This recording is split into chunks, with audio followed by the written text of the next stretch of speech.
بسم اللہ الرحمن الرحیم۔ کافیہ کے پہلے باب مبادیات کے سبق نمبر 18 میں خوش آمدید۔ اس سے پہلے ہم غیر منصرف سے متعلقہ تفصیل پڑھ چکے ہیں۔ اب جو غیر منصرف کے اسباب ہیں ایک ایک کر کے ان سب کی تفصیل پڑھیں گے۔ پہلا سبب عدل ہے جو کہ ہمارا آج کے سبق کا موضوع ہے۔ عبارت آپ دیکھ لیں، فالعدل خروجه عن صيغته الأصلية تحقيقا كثلاثة ومثلثة وأخرى وجماعة أو تقديرا كعمرة وباب قطام في تميم۔ عبارت پڑھ لیے، اس کا ترجمہ دیکھ لیں۔ عدل اس اسم کا نکالنا ہے اس کے اصلی صیغہ سے، یا تو تحقیقی طور پر ہوگا جیسا کہ ثلاث اور مثلث، اخر اور جمعہ، یا تقدیری طور پر ہوگا جیسا کہ عمر اور قطامی کباب قبیلہ بنو تمیم کی لغت میں۔ عبارت پڑھ لی ہے، ترجمہ کر لیا، اب چلتے ہیں اس کی تشریح کی طرف۔ تو یہاں سے غیر منصرف کے جو اسباب ہیں وہ تفصیل سے بیان ہونا شروع ہو رہے ہیں۔ یہاں پر سوال یہ پیدا ہوتا ہے کہ عدل کو مقدم کیوں کیا، باقی جو 8 اسباب ہیں ان میں سے کسی ایک سبب کو مقدم کر دیتے۔ تو دیکھیں اس کا جواب یہ ہے کہ جو شعر پہلے حضرت نے ذکر کیا تھا اس میں عدل پہلے تھا۔ جب شعر میں عدل پہلے تھا اجمال میں، تو اب تفصیل میں بھی عدل کو پہلے ذکر کیا گیا ہے۔ دوسری بات ایک اور یہ بھی ہے کہ عدل غیر منصرف کا سبب بنتا ہے بغیر کسی شرط کے، بغیر کسی قید کے، جبکہ جو دیگر اسباب ہیں اس کے لیے کوئی نہ کوئی شرط اور کوئی نہ کوئی قید ہونا ضروری ہے، تب وہ غیر منصرف کا سبب بنتے ہیں۔ اس کے علاوہ وہ غیر منصرف کا سبب نہیں بنتے۔ اب عدل کو شروع کرتے ہیں، تو عدل کی شروع کرنے میں جو سب سے پہلی بات ہے وہ یہ ہے کہ عدل کی تعریف کیا ہے۔ تو دیکھیں عدل کی تعریف حضرت نے خود ذکر کی ہے یہاں سے، خروجہ عن صیغتہ الاصلیۃ تحقیقا و تقدیرا، یہ عدل کی تعریف ہے، یعنی اسم کا اپنی اصل صیغہ سے نکال کر کسی اور صیغہ کے اندر چلے جانا، یا تو تحقیقی طور پر ہوگا یا تقدیری طور پر ہوگا۔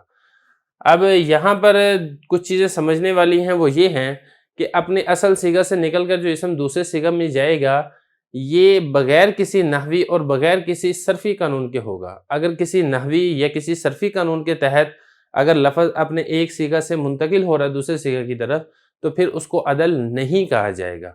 تو پہلی بات تو یہ ہے کہ بغیر کسی صرفی اور بغیر کسی نحوی قانون سے وہ صیغہ ایک صیغے سے دوسرے صیغے کی طرف منتقل ہو۔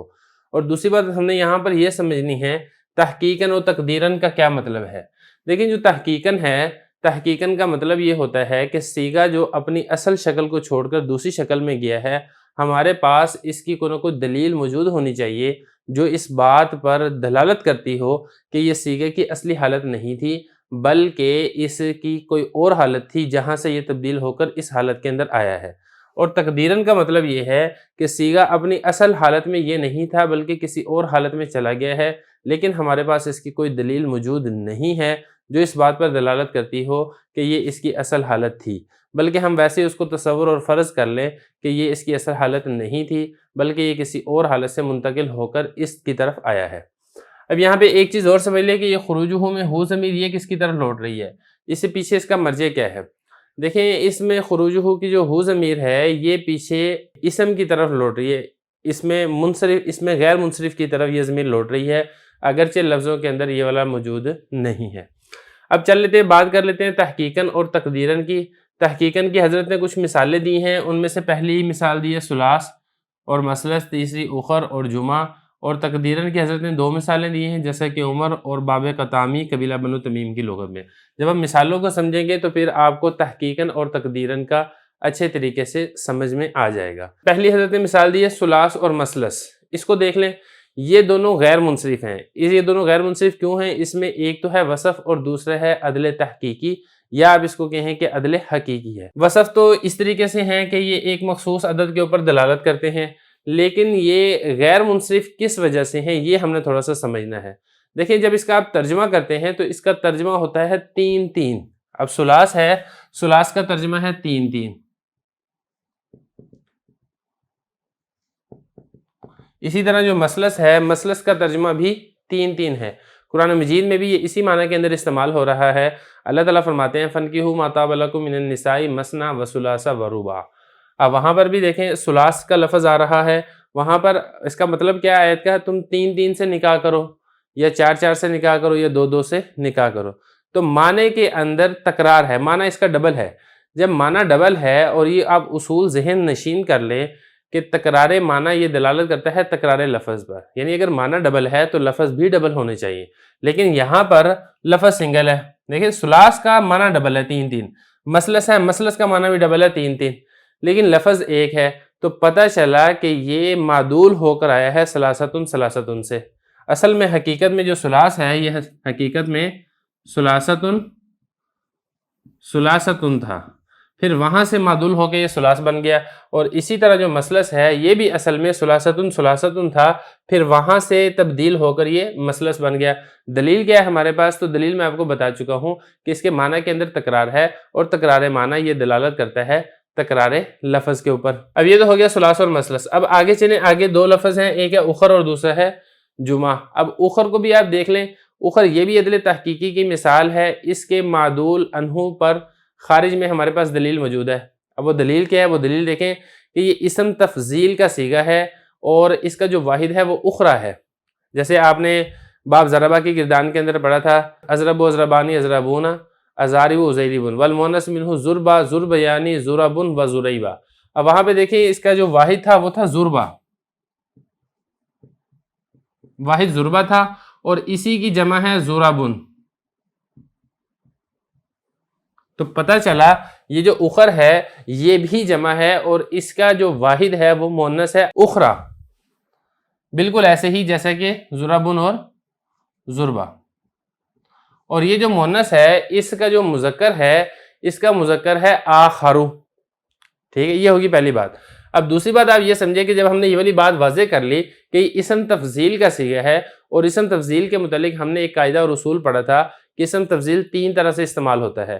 یا تو من کے ساتھ استعمال ہوتا ہے، جیسا کہ اس کی مثال ہے زید اعلم من عمر، یا پھر الف لام کے ساتھ استعمال ہوتا ہے جیسے جاءنی زید الافضل، یا پھر اضافت کے ساتھ استعمال ہوتا ہے جیسے مکہ والمدینہ اشرف المدن. تو خلاصہ یہ ہے کہ تین طریقوں میں سے کسی ایک طریقے سے اسم تفضیل استعمال ہوتا ہے. لیکن یہاں پر اگر آپ مثال دیکھ رہے ہیں اخر، یہ اس کے شروع میں نہ تو من ہے تو من کے ساتھ بھی استعمال نہیں ہو رہا، نہ ہی اس کے اوپر الف لام داخل ہے، الف لام کے ساتھ بھی استعمال نہیں ہو رہا، اور اسی طرح نہ ہی یہ مضاف بن رہا ہے، اس کا مضاف الیہ مذکور نہیں ہے. تو تینوں میں سے کچھ بھی نہیں ہے. جب تینوں میں سے کچھ بھی نہیں ہے تو ہم یہ کہیں گے کہ یا تو یہ معدول ہو کر آیا ہے اخر من سے، یا پھر یہ معدول ہو کر آیا ہے الاخر سے، یا پھر معدول ہو کر آیا ہے اخر مضاف سے. تو کسی نہ کسی ایک سے یہ معدول ہو کر تبدیل ہو کر پھر یہ اس شکل کے اندر، اس حیت کے اندر یہ آیا ہے. اور یہی دلیل ہے کہ یہ اپنے اصلی حالت کے اندر موجود نہیں ہے، کیونکہ اصلی حالت میں اگر ہوتا تو پھر اسم تفضیل کے تین استعمالات میں سے کسی ایک استعمال کے ساتھ اس نے ذکر ہونا تھا، جبکہ یہاں پر ذکر نہیں ہے. اس کے بعد اگلا لفظ آپ دیکھیں وہ ہے جمعو. جمعو یہ بھی اپنی اصل حالت کے اندر موجود نہیں ہے، بلکہ یہ کسی نہ کسی سے تبدیل ہو کر آیا ہے، اور ہمارے پاس دلیل بھی موجود ہے. وہ دلیل کیا ہے کہ جو جمعو ہے یہ جمع ہے جمعاو کی. جمعاو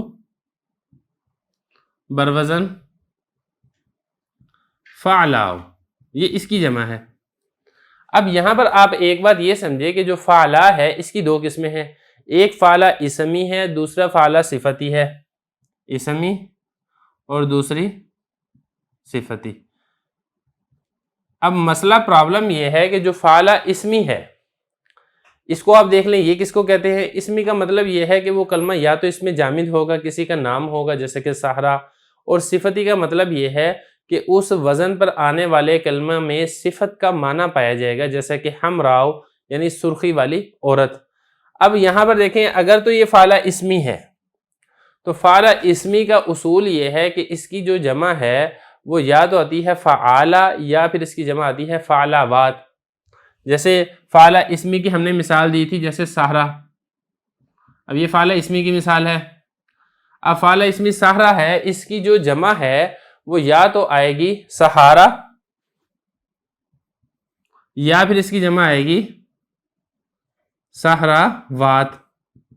تو یا تو فعالا جمع آئے گی یا پھر اس کی جمع آئے گی فعلاوات. اگر تو یہ فعلا اسمی ہے، جبکہ اگر آپ اس کو دیکھیں گے جمعو تو نہ تو اس کی جمع فعالا کے وزن پر آ رہی ہے اور نہ ہی اس کی جمع فعلاوات کے وزن پر آ رہی ہے. اور اس کے بعد اگر ہم یہ تصور کر لیتے ہیں کہ یہ فعلا صفتی ہے، تو اگر فعلا صفتی ہو تو پھر فعلا صفتی کی جو جمع ہے وہ فعلن کے وزن کے اوپر آتی ہے. جیسے فعلا صفتی کی مثال تھی حمراؤ، اب اس کی جو جمع ہے وہ جمع آتی ہے حمرن بروزن فعلن. جبکہ ہمارے پاس جو لفظ ہے جمعو نہ تو یہ فعلن کے وزن پر ہے، نہ یہ فعالا کے وزن پر ہے، نہ یہ فعلاوات کے وزن پر ہے۔ خلاصہ سب کا یہ ہے کہ اگر اسمی ہو تو پھر جمع آئے گی فعالا یا فعلاوات، اور اگر صفتی ہو تو پھر جمع آئے گی فعلن کے وزن پر، جبکہ یہ تینوں میں سے کسی ایک وزن کے اوپر بھی نہیں ہے، تو ہم یہ کہیں گے کہ یا تو یہ فعلن سے معدول ہو کے فعلو بنا ہے، یا پھر یہ فعالا اور فعلاوات سے معدول ہو کر پھر یہ فعلو بنا ہے۔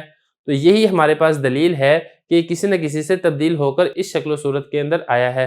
اب یہ تو بات ہوگی تحقیقاً کی کہ ہمارے پاس صیغے کے اصل شکل سے نکل کر دوسری شکل میں جانے پر کوئی نہ کوئی دلیل موجود ہو۔ تقدیراً کا مطلب یہ ہے کہ ہمارے پاس کوئی دلیل موجود نہیں ہے۔ اس کی حضرت مثال دی ہے عمرو۔ اب عمرو کے متعلق آپ یہ سمجھے کہ عمرو کو متعلق جب ہم نے عرب کے لوگوں کو دیکھا تو عرب کے لوگ اس کو غیر منصرف پڑھ رہے تھے۔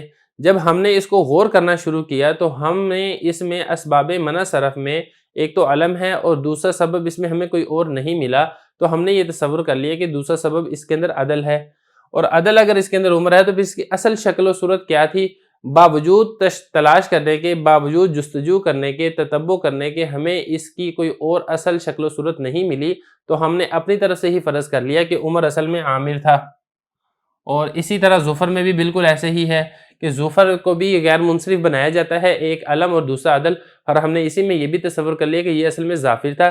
لیکن کیا دلیل ہے کہ اس کی اصل شکل و صورت عامر اور ظافر تھی؟ تو ہمارے پاس اس کے اوپر کسی قسم کی کوئی دلیل موجود نہیں ہے، بس ہم نے خود سے تصور کر لیا ہے، خود سے فرض کر لیا ہے، اس لیے اس کو عدل تقدیری کہا جاتا ہے۔ یہ تو ہو گیا عمر۔ اب یہاں پہ ایک بات اور سمجھ لیں کہ تحقیقاً اور تقدیراً ان دونوں کے اوپر جو نسب ہے، ان دونوں کے اوپر نسب کیوں ہے؟ تو اس کی ترکیب کے اندر کچھ احتمالات ہیں، میں ایک دو آپ کے سامنے ذکر کر دیتا ہوں۔ پہلا احتمال اس میں یہ بنائیں کہ جو خروج ہو میں ہو ضمیر ہے اس کو آپ ممیز بنائیں، اور تحقیقاً و تقدیراً کو اسی کو آپ معطوف علیہ معطوف بنا کر اسی ممیز سے تمیز بنا دیں، اور تمیز ہونے کی وجہ سے اس کے اوپر نسب آئے گا۔ یہ تو ہو گیا پہلا ترکیبی احتمال۔